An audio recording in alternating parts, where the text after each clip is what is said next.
first off, the book I've already written really is just one we want to talk about, I think, the Tao of Liberation, which was actually published back in 2009 in English, and the Spanish and Italian editions came out last year, and the Portuguese one about a year before that. But basically, it's a book I co-wrote with Leonardo Boff, who's a very well-known eco-theologian from Brazil.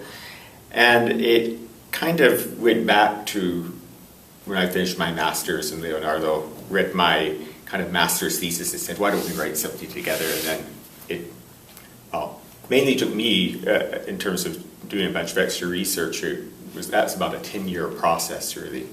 And Leonardo added some parts to the book at the end.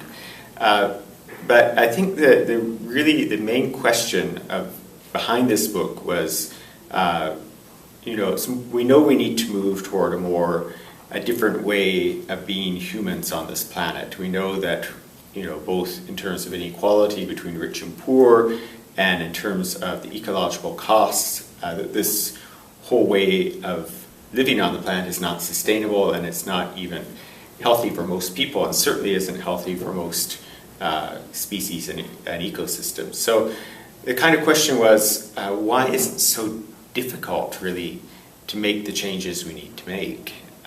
And also, it was really framed as a search for wisdom in a time of crisis, very much as the Earth Charter frames this, and used kind of a very similar analysis of this is really a time when we need to make a choice, and how can we move in that direction toward sustainability. And the image used in the book a lot is this of the Tao, which is a Chinese word, which really means the way, but it's one of these words which is almost impossible to translate, because it's both the way and it's also kind of how the universe works, how nature works. You could almost think of it as a walking wisdom or an active wisdom at work in the heart of the cosmos. And part of it, the book really was, what can we learn from the way nature works that can help us also understand the process of transformation.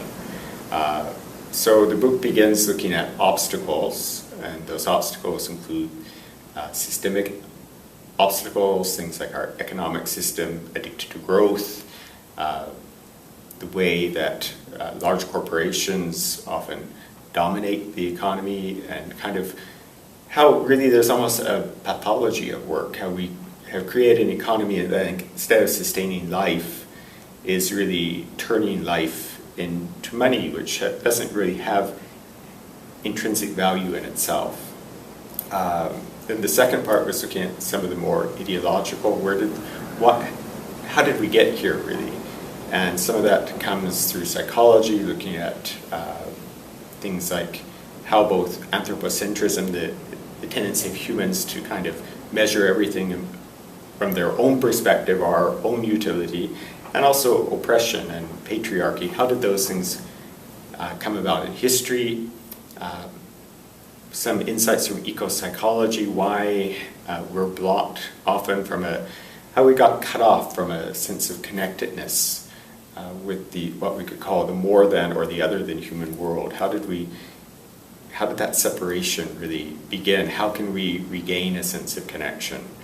And then a lot of the book really goes into what we might call cosmology, or our understanding of our place in the universe and the world, and using a lot of more recent science starting from the 20th century with quantum physics, a systems perspective, our new understanding of the evolution of the universe, thinking of the planet as a living system or as Gaia, how these all give us insights into that Tao, that kind of the way things work in nature, and especially trying to tease out the transformative part. And that includes rethinking of power more in terms of relationship and interconnection, not as domination. It also is a different understanding of cause and effect, that in a systems thinking or even quantum theory and all these things, cause and effect is a very complex thing.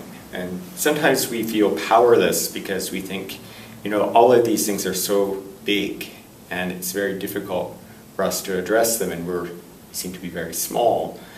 And yet a systems perspective says it's not necessarily the force of an action, but the wisdom behind the action, like knowing the right action at the right time, at the right place, gathering enough people. Yes, you do need a certain number of people on board, you need a certain maybe critical mass, but it doesn't even have to be a majority, you just need enough people who are willing to move in this direction and who are going about it in a way that really works with nature and also really calls to people. For instance, in eco-psychology, don't try to motivate people through guilt or by making them feel bad about the situation. Try to motivate people by working on their basic love for the planet and for their other people, their sense of connection, the sense of beauty, their sense of gratitude for being alive. If you start in that place, then people start, their whole action is motivated out of a different place. So it's all these types of things that the book tries to then kind of think about what would an ecology of transformation or a way of working for change, what might that actually look like and what elements it might contain.